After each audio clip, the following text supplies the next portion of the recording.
Welcome to the third episode of the Why Run Today podcast, brought to you by Outstate Brewing in Fergus Falls, Minnesota. We're here on the beautiful shores of the Otter Tail River at Outstate's Tap House, and they do have distribution too. So this episode, I'm here with Gary Moyer. Gary, I want to say, you don't know this, I've never told you this, but you are one of my inspirations for running.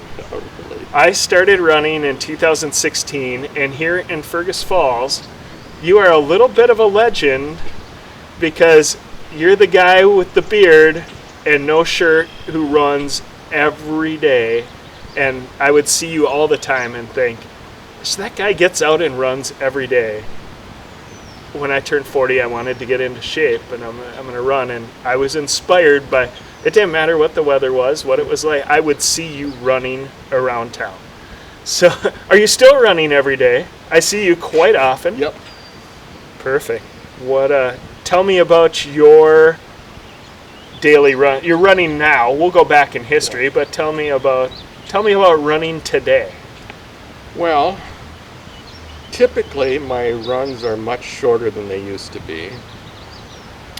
On my weekends, which is because I work retail, is not Saturday and Sunday. Okay. It's Thursday and Friday. Thursday, Friday weekend. Okay. Yes. I try to get in some longer runs, sometimes with success, sometimes without success, but longer runs are not what I used to think of as long runs. They're just longer. Yeah. If I can get two 10K runs in, I feel great. Yeah, if I can get a 10-miler in, even better. But I still would like to expand my range more than the longest run I've had this year is a half marathon run. Not an actual half marathon, but 13 miles. 13-mile run. Around town. Okay, and you have you run a lot of roads, you run a lot of trails. Do you have a preference to roads or trails? I think I like trails better, although I just like to explore. I have noticed, especially lately, and you can follow Gary Moyer on Facebook.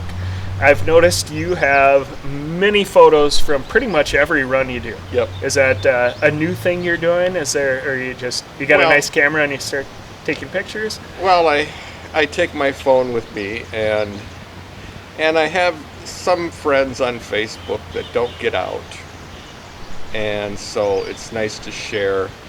Hey, this is what the day was like. This is sure. This is what I saw. This was my little adventure. I know you log runs. Mm-hmm. You've logged runs for a long time. How old is your running log? Well, it goes back to 1982 when I switched over to kilometers. Kilometers, okay. Why the switch to kilometers, and why 1982? Is there significance in there? Either of those things? Well, I graduated in 1982, and one of the reasons was I grew up in kind of a redneck part of Minnesota, and there was a bit of rebellion there, but I also found that it had a benefit that the pedometer spins a little faster. Sure. Which doesn't really impress anybody anymore, but it fools you into thinking, hey, I'm seeing these numbers move faster. I don't need to run as far. Sure. Yeah, a 10K run is more doable. You can do a 10K way faster than you can do a 10 mile. Yes. Are you getting into the double digits? Yes. And do you train by pace at all? Are you ever looking at your pace? Do you train pace per kilometer? Or everyone talks about. I'm going to back up. One of the ways we talked about this on the last episode of this with Josh Arnberg, but he said the way he can tell he's talking to a road runner is they ask, "What's your pace?" And if he's talking to a trail runner, they either ask how far they went or just where they went. Oh, okay. And so, but pace is almost always right minutes per mile, Yeah. and lots of people like to talk about their pace. I like to check my pace. Well, I don't like to talk about my pace so much anymore because it's gotten slower over the years. Like right now in my posts, I talk about two things: avant sync, which is basically the first 5 kilometers. Okay. And projected time, which sounds really inspiring, but it's actually 6 minutes per kilometer. Okay. is what I'm allowing for the run. Okay. And so if I beat that, I feel really happy, and if I don't, and I'm not on a trail, Sure. I'm sad. You're sad. Perfect. I like that. So you kind of set an overall goal. Yep. But whether you beat it or not, Yep. it doesn't necessarily change your life. So, No. so you're running less now, but you used to run long. Tell me about starting running. We've chatted before, but let's go back to the beginning. You ran cross country in high school? Yep. And the way I started was I was one of these kids that sucked at athletics. Okay. No eye-hand coordination. Didn't really fit into any team sports. And then in 1980, I think it was 1980, at the beginning of Phi Ed class, when the weather turned nice, we would do this mile-long course around the football field at Park Rapids High School. And I discovered that, hey, I kind of am good at this. Nice. I'm no good at the sprints, the physical fitness testing. I seem to just fail at, but that 1 mile course, suddenly I'm doing fairly well. So it went from that, and pretty soon I started running from home to school and back, and not wearing the proper footwear. I was wearing basketball shoes. Sure. And running 20 miles a day. Oh, wow. And yes, I started to have problems. Okay. 20 miles a day in this was in high school? Yep. Wow. What let you just enjoyed getting out for those miles, or was it thinking time alone, time? What was or you just really enjoyed running? What was? I really enjoyed running, and it was, and I lived in Osage, and so I discovered it was basically 10 miles to run into Park Rapids,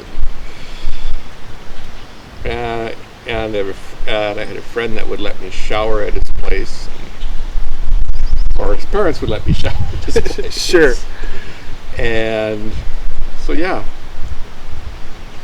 Interesting. That's a lot of miles. Yes. But you ran your first marathon then while you were still in high school, you said. Yep. Well, actually, let's step back because I'm in yours. So you had some problems running in basketball shoes. How did you solve that?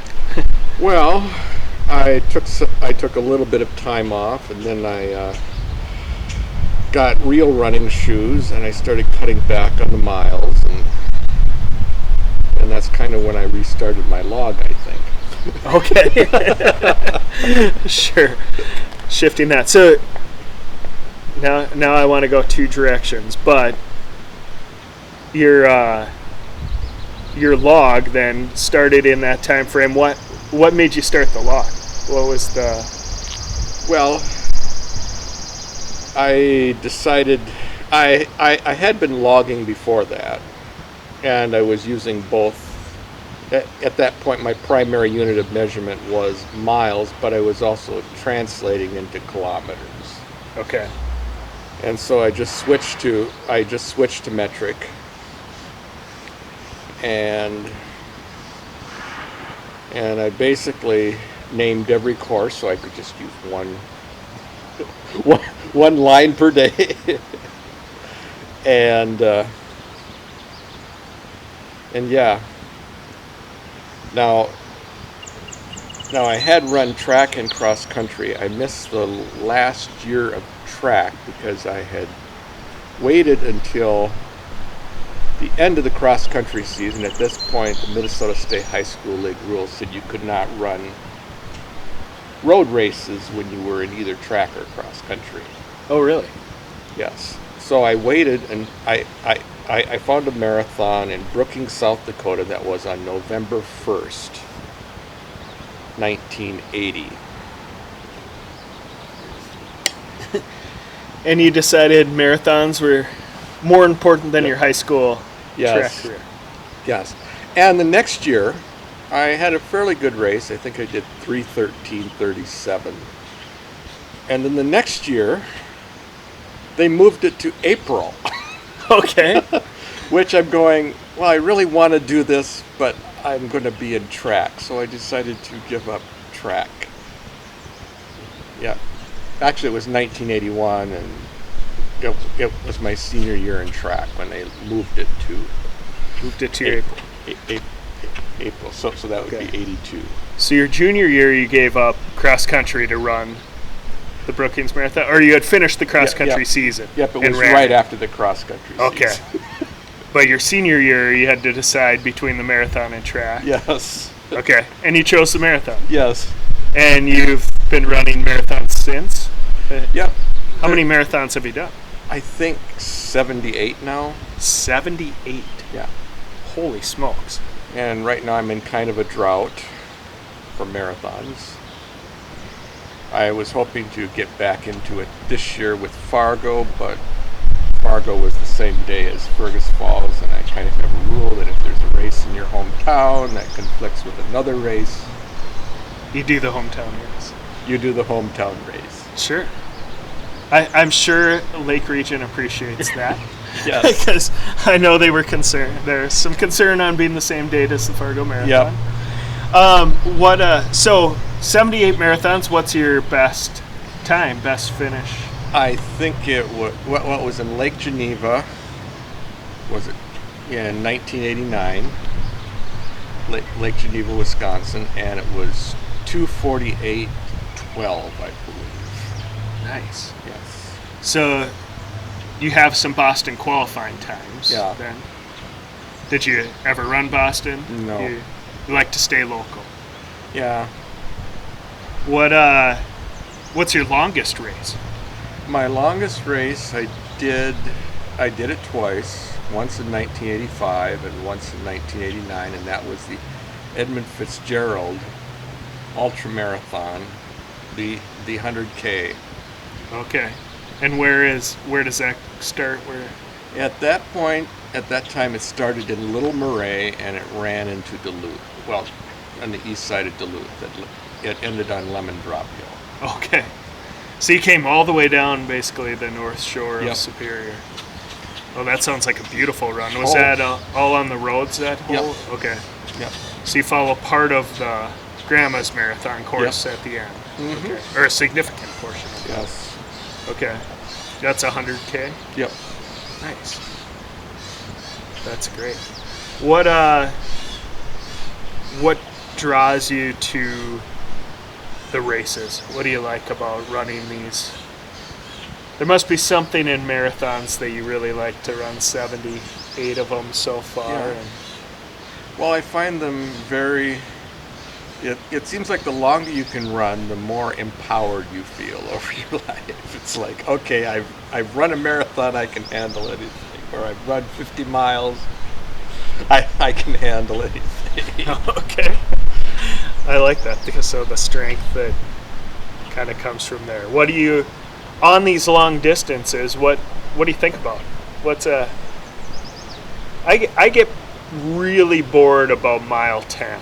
Oh. And I might not, no, I'm ready to stop running too, but I'm also so bored that I'm out of things to think about, it seems like, about mile 10. What? Well,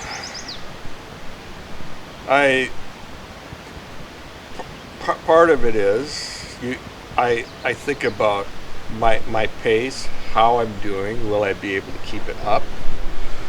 What's the plan if I can't? I also like looking around. I like the scenery. Um, I and then I just think about other things in life as well. Sure. Sounds good. You told me a story before about the first time that your husband came to watch you run a marathon. Do you want to share that one? Or is Sure. that- Sure, it was like I had met him on July 14th, 1989, 3 days before my birthday, and at this time I had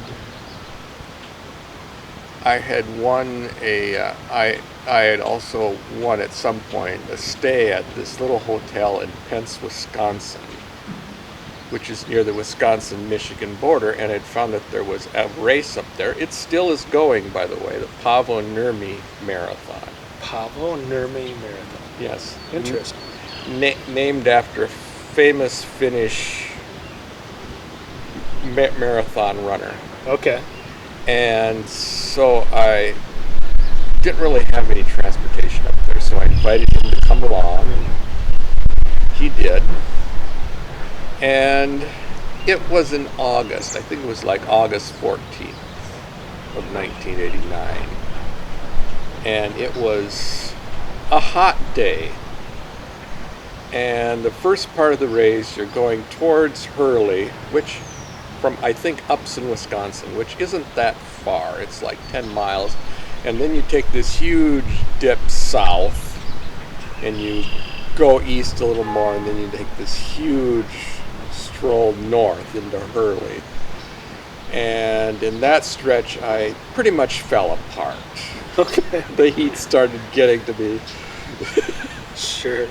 And I crossed the finish line, and I throw up. Oh no. So you had known this guy about a month. Yep. Had him drive you to a marathon. Yep. And you impressed him by finishing and immediately puking. Yes, and he was Nice. thinking, oh, is this what every marathon is like? Is this how marathoners finish? So he's not a runner himself, was not a runner No. himself. No. Nice. So evidently it worked out. Yep. You guys have been together since then. Yep. That's And yeah, he's been to most of the races when we would run and walk. When we were running Grandma's Walker in the Twin Cities back from like 1989 to 2004, he had his spots picked out. At Walker, it was Highway 34, where the North Country Trail would cross Highway 34. At the Twin Cities, it was the Franklin Avenue Bridge. sure. At Grandma's, it was near the last place on Earth. Okay. Yeah. And sometimes he would convince some of our friends in the area to come out. Sometimes it was just him, But he also knew where you were going to spot him. yes. Yes. Yeah, well, that's, I don't know how deep you want to get into this, but that's been part of why you haven't been running the miles you haven't, Yeah. right? Yeah. Run has had some medical issues, Yep. right? So I don't know if you want to go super into depth, but how that does affect your training, but it affects Yep. your lifestyle too, and it's something that we all have to deal with, right? Yep. At times that life will interfere. Yes. And, In fact, it was really nice that with the Run Wild that he was able to actually come to the race. Didn't actually get to see me run, but he decided to come along and sit in the truck and enjoy the That's- park. that's great. Yep. So, yeah, and I'm hoping that he had wanted to come to Lake Region, but then at the last minute decided it wasn't a good idea. Okay. Well, and another reason to run those local races, right? Yep. Is to Yep. have your super fans with. Yes. Yes. So, what Are there any stories that you recall, any adventurous marathons or races, or maybe just runs that turned more adventurous than you wanted over your path? I mean, your log covers from 1982 to now, so I don't think I want to bring up how many years that is, but are there runs that stand out in that time where you're... Well, I think there was 1988 when I ran Grandma's Hungover, and I don't recommend that. Okay. The only time I ended up... At that point, it was the only time I finished in over 4 hours and ended up in the medical tent. Oh, no. Okay.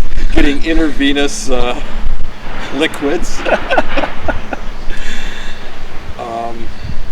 It's never good to finish a marathon requiring the IV fluids. No. There, but. And yeah, it's the other great memory that I have is the first time was in 1982. It was 1982 to 1985. I did a race in Grand Marais that actually started by the Canadian border. Okay. And followed the Gunflint Trail down to Grand Marais. Oh, wow. So that was a 50-miler. And my mom came along as my support crew. Okay. Nice. And the first year I got sick at mile 34 because I was drinking root beer. I had heard that you should drink flat liquids, and they actually recommended Coke, which... Flat Coke is Yes. your fuel for a 50-miler. Yes. Okay. And so I sat in the car for a little while, ate some... She found some nacho chips, which I'm thinking, oh, this is not... Actually, I think Fritos. Okay. And I'm thinking, this is not a good thing to be eating. But actually it was, because it absorbed some of the liquid. Okay. And I managed to finish in about 7 hours and 12 minutes. Wow. And then from that I was able to learn. So the next 3 years I did have fairly good races up there. There was this one guy though, we were very comparable in pace, and we would always end up racing each other into Grand Marais, which that stretch is downhill, which you think, oh, that's wonderful. Not after 46 miles. Sure. It feels like somebody has driven railroad spikes up your legs. Oh my gosh. and they're going in deeper every step. So you started running the 50-miler, you said 1982, so Yep. you just after high school. Yep. I'm guessing there wasn't there's a wealth of knowledge. If I want to go run a 50-miler, I can pull up Instagram and find 8 billion tips. I can do a Google search.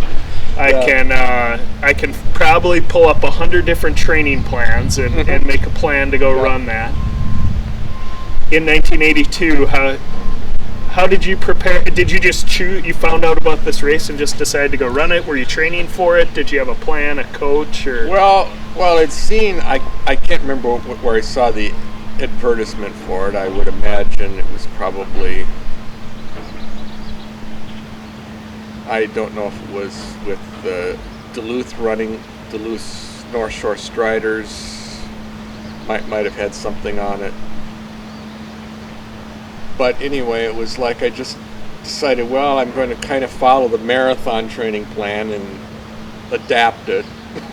Okay. Really didn't know what I was doing, but I just figured, well, you need to keep trying to up your long runs. Okay. And it worked? Yep. So you ran it 3 years, you said? Yep. And finished all 3 years? Well, actually, it was 4 years. 4 years. And I finished all 4 years. The last year I did both that one and the Edmund Fitzgerald. So So 50 miler, and you added 100K in the same season. Yep. Okay. About 2 weeks apart. Okay. I Sure, don't why not? recommend that. Why not? If you already did the training, Yes. Yes. you might as well spend 2 weeks recovering and then do it again, right? Yes. Yes. Okay. Well, I mean, that sounds really adventurous. I mean, you said, was that one the 50 miler that was a trail? Or it was split? Well, Or was it was a county road. A county road, okay. Yep. It's county road. It's Cook County Road 12. The same road for 50 miles? Yep. Wow. Okay. And there was one year that we weren't sure we were going to make it to the start line in time because there was a moose running down the middle of the road ahead of us.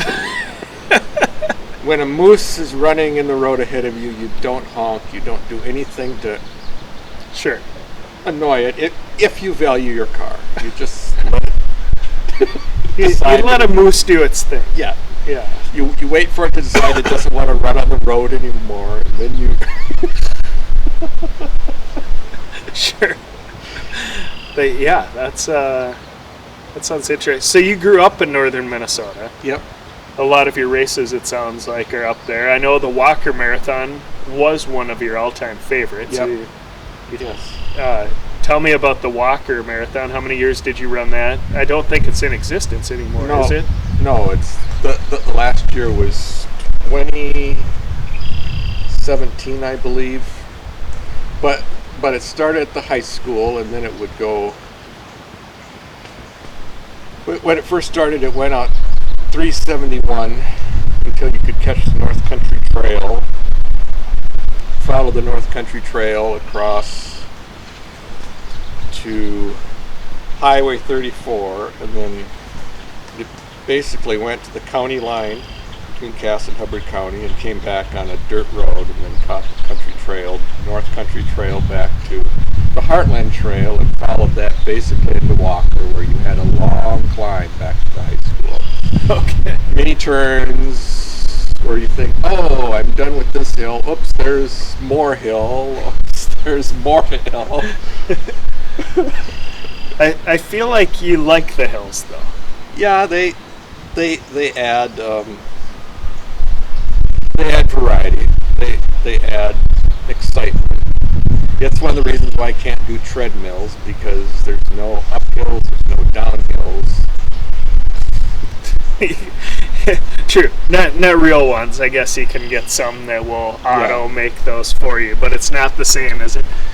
What I mean, you run outdoors and you run outdoors all year round here in Fergus Falls, Minnesota. It was 93 yesterday. It can be negative 20 in the winter. Yeah. Do you run all those miles without a shirt? Because that's what you're known for. Okay. Tell me about running outside in the weather, and do you have a preference for weather? Well, I think spring and fall are the best times. Like May, it's hard to. You don't want to take a day off. You get up every day and it's like, oh, it's another beautiful day. Same thing with September and October.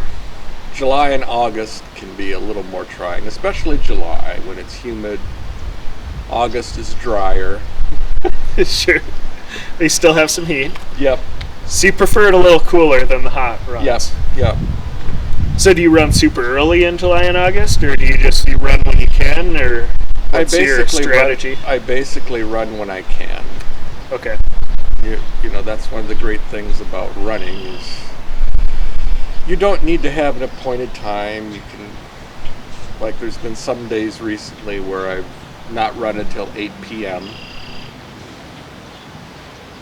And most of the days when I work, it's like 9 o'clock, 9:15. Sure. Yeah, you work, what did you call your schedule? You work 11 to 7, so you work right through the middle of everyone's. Yes. But it does give you the morning free to run. Yeah, then. yep. Kind of choose whenever you want to go, or whatever works with your other responsibilities. Yes. Yes. Yeah. Well, I guess. How about winter? You still run every day through the winter too, or Yeah. are there some days you take Pretty off? much. I try to. I mean I usually wear like two layers, I think, most days, and that's sufficient. Some days it gets a little more exciting than you want because of course there's ice. Sure. Fortunately this year we did not get the rain at the freezing rain at the beginning that never melted. Right. Right. What condition wise, ice is probably the worst for running, right? But Yeah. slush is never fun either, although No. usually the weather's a little better. Yeah.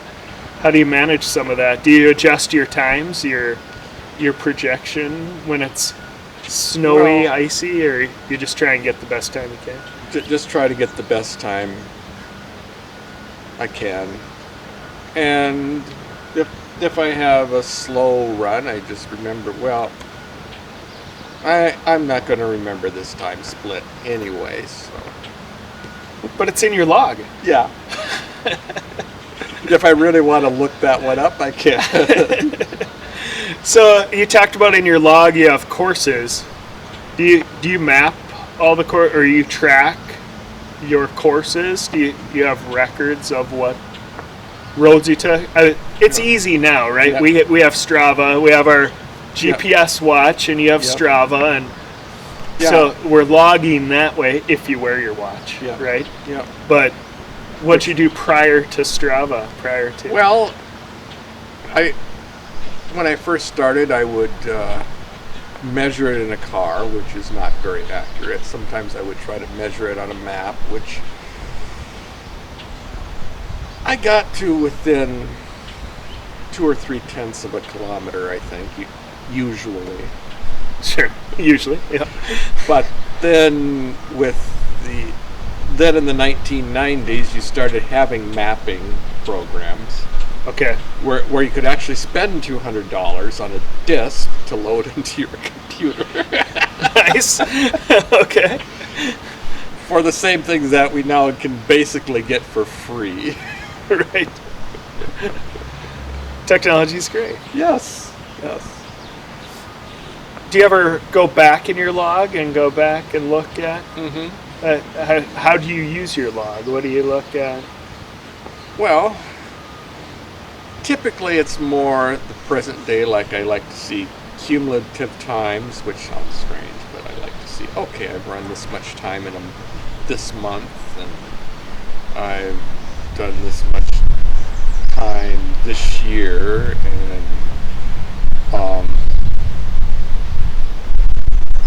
and then I also have lots of graphs that used to be separate logs, but now they're all merged into one document. Okay. And so I'm able to scroll back and say, oh, it's been this long since I ran 13, it's been this long since I ran 15, it's been this long. That's cool. Yeah. That's really neat. And my favorite one, which I actually went back and created when I was still working at Target in Fergus Falls, was the daily bar graph, where I mapped out every single distance. So this bar graph going back to 1982 that shows the distances. Unfortunately, as the years have gone, it's gotten less and less toward the right, and more toward the left. So, distance in a year, is that, or distance in a month, or whatever you want to pull up, or is it? Yep. Just I have all that. Do you know off the top of your head what's the most distance or time you've run in a year? Oh man, I think there was a couple of years where I managed to get fairly close to 5,000 kilometers, probably more accurate is to say 3,000 miles. Wow. Like 1989. maybe 1985. Okay. The best I did in a month was September of 1984, I believe. I think I managed 600 kilometers. In a single month? Yeah. 600 kilometers? Wow. Which, the problem with that is you don't have any other life. Sure. Work and run? Well, at that Or not point, even work. that was school and run, and to be Sure. honest with you, schooling suffered a little bit that month. Sure. Yeah, that's an average of 20 kilometers a day. Yep. Putting some time in. Yeah. I suppose if you run, 6-minute miles, then it did take Yes. Yes, I missed 6-minute miles. What was your fastest marathon? We had briefly talked, I guess here. Maybe I did ask that. Yeah. What was the? Yeah, 2:48's your fastest. Now that I remember that, is there a marathon that stands out that was you were just happy to finish? I mean, maybe the grandma's one you mentioned where you needed IV fluids, but or maybe your proudest finish in a marathon or a 50 mile or any race? Is there? Well, I'm trying to think of which one would stand out the most.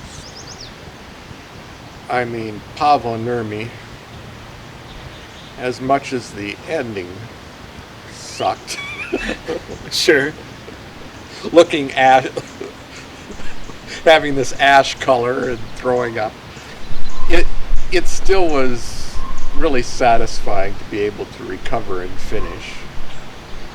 It sounds weird. You'd think that the marathons that you remember would be the ones that you had a great race all the way from start to finish. But no, it's the ones that kind of crapped out and then you managed to finish anyway. There's a biblical quote I love from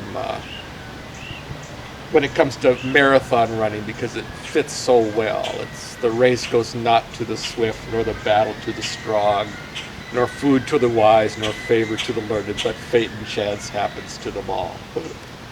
You train to get to the starting line. What happens after you cross the starting line? It's a lot of it is fate, sure. Absolutely. And then there was the Chequamegon Bay Marathon in 1984, I believe, was the first year I ran it. And it started in Bayfield and ended in Ashland. And it just so happened that there was snow flurries coupled with a strong southwest wind. And most of the way, it just felt like you were running in place. Oh no. And then I remember one of the aid workers, when I crossed the finish line, he said, I saw you at mile 20 and you did not look like you were going to make it. Thank you very much. Yes. Yeah. It's not as bad as my mom telling me at mile 7 of the first year of Gunflint, you look really tired. Yes. Yes. I used to joke on the marathon. I would bring a sign when my wife ran marathons. Mm-hmm. I never did, but I used to love to try and be about at the 13-mile mark. Mm-hmm. And I had my sign that said, "You're only halfway." Yes. Nice big welcome. You're only halfway. Yes. I didn't know if that was encouraging or not. Yes. But probably not. Yes, the sign that I keep hoping to see someday is, you look like buzzard bait to me. You look like a buzzard. Nice. Which actually, one of the things, I don't know if it's still true, but the times I've run Fargo, one of the things that amused me was if they follow their normal course at mile 17, you look across the Red River and you see this colony of buzzards. circling and landing in the trees, and you say, "Oh, Maybe they're here for me. yes." Finish off the stragglers. Right. Yes. So there is something in that about running, though. The easy runs definitely don't mean as much Yeah. as the hard ones, right? Yeah. And there's something about runners there too. I don't know. I enjoy easy runs. Sure. Yes, when they come. I love it if I could coast through a marathon. But it's not something that, it's not what you remember. Right. Yeah, I've never been a good runner, so I can't say that I have any. Certainly never a race. I mean, you have good training runs where it feels, oh, that felt easy, right? Yeah. And those are great. But then you feel like, especially in a training run, maybe we didn't try hard enough, or maybe we should have run farther. Yeah. There's something in the suffering that you don't get the same endorphins or that same. Yeah. You get a runner's high after a real good run. I don't know. Yeah. Well, I think a lot of the runner's high is actually the sunlight, the exertion, the feeling of exhaustion. Yeah, that makes sense. After a hard day's work, you can get that same feeling when you get home too, right? Yeah. But I think, and I think that's one of the main reasons why I run every day. I think it's important to get sunlight, even if it's overcast, to get out there and get that fresh air, get that exercise. We're certainly a society that spends more and more time inside. Yes. Right.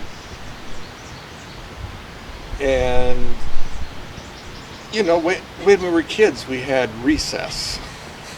It was what we looked forward to. And sometimes if the teacher thought we were out of line, they would punish us by taking away our recess.